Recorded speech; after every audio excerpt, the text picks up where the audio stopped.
ધન્ય શ્રી યમુના કૃપા કરી શ્રી ગોકુળ વ્રજ સુખ આપજો.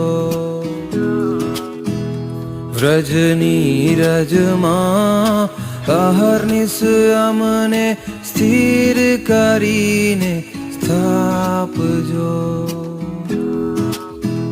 ધન્ય શ્રી યમુના કૃપા કરી શ્રી ગોકુળ વ્રજ સુખ આપજો.